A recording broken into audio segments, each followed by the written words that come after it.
Horror tales इन हिंदी में स्वागत है आपका।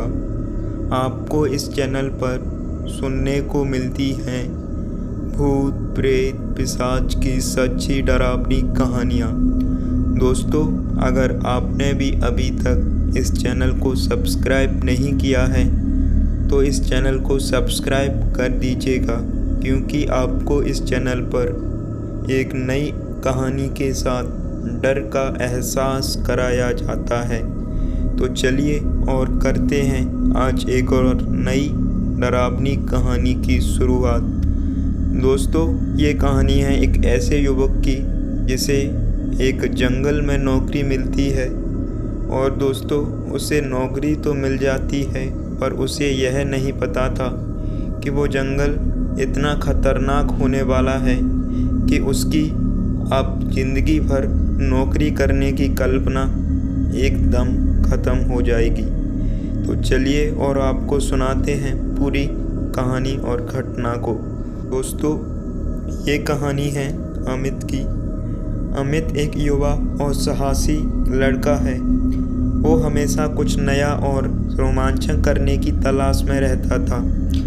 उसे नई जगहों पर घूमना, अनजान रास्तों पर चलना और असमान अनुभवों का जीना पसंद था। लेकिन इस बार वह एक ऐसी नौकरी के लिए चुना गया था जिसने उसके साहस की परीक्षा ले ली। एक दिन अमित के पास एक फ़ोन आया। एक आदमी ने उसे एक नौकरी के बारे में बताया जिसमें उसे एक घने जंगल के बीचों बीच एक रिसर्च सेंटर में काम करना था। जंगल का नाम कालाधार था और यह जगह भूतिया कहानियों के लिए प्रसिद्ध थी। लेकिन अमित को इस जंगल के बारे में बिल्कुल भी भनक नहीं थी। अमित ने उस आदमी से पूछा, इस नौकरी में क्या करना होगा? आदमी ने जवाब दिया, तुम्हें रिसर्च सेंटर की देख रेख करनी है, बस कुछ दिन के लिए, क्योंकि हमारे कुछ वैज्ञानिक वहाँ रिसर्च कर रहे हैं। तो मैं सिर्फ वहाँ की सुरक्षा और ज़रूरी उपकरणों का ध्यान रखना है। अमित को यह काम आसान लगा।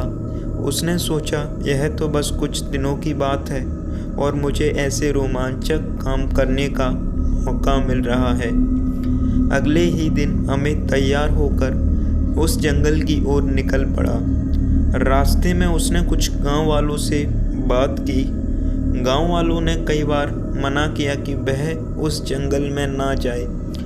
वे लोग बहुत डरे हुए थे और कहते थे कि उस जंगल में आत्माएं भटकती हैं। आत्माएं ने अपनी उनकी बातों को मजाक लिया और अमित हंसते हंसते कहा कि आप लोग पुरानी कहानियों पर यकीन करते हो, मैं डरने वाला नहीं हूँ, मैं एक साहसी युवक हूँ। गांव वालों ने उसकी बात सुनकर कहा, चले जाओ, पर लौटने की तुम इच्छा नहीं करना, क्योंकि उस जंगल में जो भी जाता है वो लौट के नहीं आता है। दोस्तों, मैं बाज़ार में रहता था, मतलब शहर में रहता था, तो मैं इन चीज़ों पर विश्वास नहीं करता था। परंतु अब मैं विश्वास तो छोड़ो, मैं अब कुछ करने के लायक भी नहीं रहा हूँ। जब मैं जंगल में पहुँचा तो मुझे वहाँ किसी की स्थिति अजीब लगी। सूरज की रोशनी भी घने पेड़ों के कारण जंगल के अंदर नहीं पहुंच रही थी। वहाँ अजीब सी खामोशी थी, सिर्फ हवा के चलने की आवाज़ और दूर से जानवरों की आवाज़ें सुनाई दे रही थी। कुछ देर चलने के बाद मुझे वहाँ रिसर्च सेंटर नज़र आया। यहाँ एक पुरानी टूटी फूटी इमारत थी जो किसी समय में भव्य रही होगी, लेकिन अब उसकी दीवारें जगह जगह से टूट चुकी थीं और छत पर घास और बालों के अपना कब्जा कर लिया था। मैंने सेंटर का दरवाज़ा खोला और अंदर चला गया। अंदर बहुत सारा सामान बिखरा पड़ा था, जैसे यहाँ कभी कुछ ना हो और काफ़ी समय से यहाँ पर कोई आया भी ना हो। मैंने अपना बैग एक कोने में रखा और चारों ओर नज़र दौड़ाई। अचानक मुझे एक हल्की सी आवाज़ सुनाई दी। यह आवाज़ किसी के चलने की थी, जैसे कोई उसके पीछे आ रहा हो। मैंने पलट कर देखा, लेकिन वहाँ कोई नहीं था। मैंने सोचा कि शायद यह मेरी परछाई होगी या हवा से कोई पत्ता गिर गया होगा, लेकिन ऐसा नहीं था। मैंने खुद को शांत किया और रिसर्च सेंटर का निरीक्षण करने शुरू किया। मैंने देखा कि कई जगहों पर अजीब सी तस्वीरें लगी हुई थी। उन तस्वीरों में इंसानों के धुंधले चेहरे दिखाई दे रहे थे। मैं थोड़ा एहसास महसूस करने लगा और मैंने सोचा कि शायद ये तस्वीरें किसी पुरानी रिसर्च का हिस्सा रही होंगी। रात हो गई और मैं सेंटर में ही सोने का निर्णय कर लिया। मैंने अपना बिस्तर तैयार किया और सोने की कोशिश की, लेकिन रात के बीच में अचानक मुझे एक अजीब सी आवाज़ सुनाई दी। ये आवाज़ पहले से ज़्यादा साफ थी, जैसे कोई मेरे पास ही चल रहा हो। मैंने हड़बड़ाते हुए उठकर चारों ओर देखा, लेकिन वहाँ मुझे कोई नहीं दिखा। अब मैं सोच में चला गया कि कौन हो सकता है।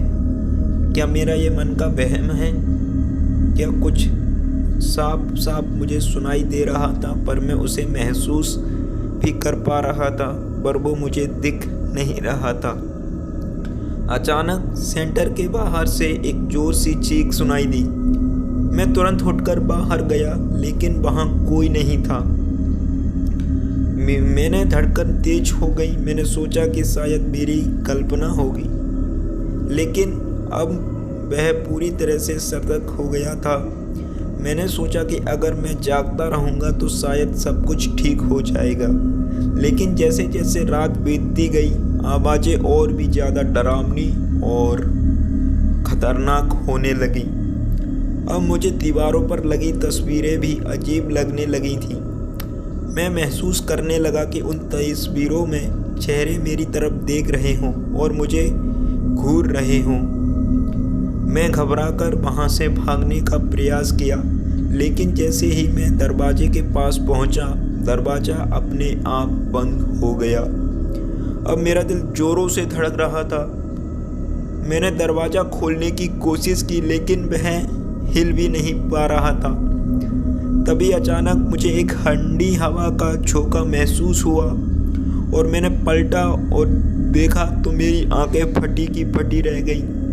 और उस नज़ारे को देखने के बाद, मैं सच बता रहा हूँ दोस्तों, मैं आज भी उसे ऐसा लगता है कि मैं आज भी उसे अपने सामने खड़ा देख रहा हूँ। दरअसल उस रात मुझे अपने सामने एक साया खड़ा दिखा और उस साये की आंखें लाल जलती हुई दिखाई दे रही थीं। अब मेरी हालत बहुत बुरी हो गई। मैं चिल्लाना चाहता था, लेकिन मेरी आवाज़ जैसे मेरे गले में ही अटक गई हो। वह साया धीरे धीरे मेरे करीब आने लगा। मैंने डर के मारे अपनी आंखें बंद कर ली और मैं जोरों से चिल्लाया। और जब मैंने अपनी आंखें खोली, तभी अचानक वह साया गायब हो गया। मैंने आंखें खोली, लेकिन वहाँ कोई नहीं था। मैंने सोचा कि सब मेरा वहम भी हो सकता है, पर मुझे यकीन हो गया यहाँ कुछ गड़बड़ तो ज़रूर है। लेकिन मैं जानता था कि कोई साधारण सपना तो नहीं हो सकता। मैं डरते डरते अपने कमरे से एक कोने में समेट लिया और मैं वहाँ सुबह होने का इंतज़ार करने लगा। और आखिरकार सुबह भी हो गई, लेकिन मुझे सुबह के शाम में भी वहाँ पर बहुत डर लग रहा था, क्योंकि वो जंगल एक सुनसान और उस जंगल में मेरे अलावा और कोई नहीं था। मैंने पैरों तले ज़मीन खिसक गई। मैंने जब पलट कर देखा था, और दोस्तों अब कुछ ठीक हो गया था और मैंने तुरंत वहाँ से निकलने का निर्णय किया। लेकिन जैसे ही मैं बाहर जाने लगा, मैंने अचानक पीछे से एक आवाज़ आई, कहाँ जा रहे हो अमित? मेरे पैरों तले ज़मीन खिसक गई। मैंने पलट कर देखा, लेकिन वहाँ कोई नहीं था।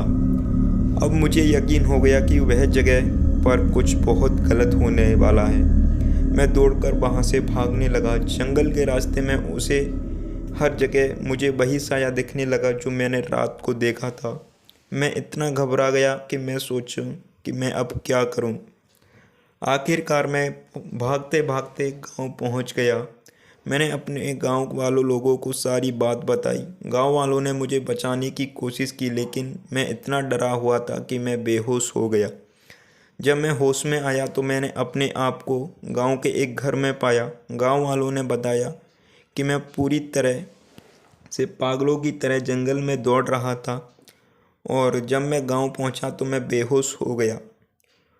उसके बाद मैं उस जंगल में कभी भी पलट कर नहीं गया, और मैंने अपनी नौकरी भी छोड़ दी और शहर वापस आ गया। लेकिन वह भयानक अनुभव मेरी ज़िंदगी में हमेशा के लिए छप सा गया है। मैं हर रात जब सोने की कोशिश करता हूँ तो मुझे वही लाल आंखों वाला साया दिखाई देता है।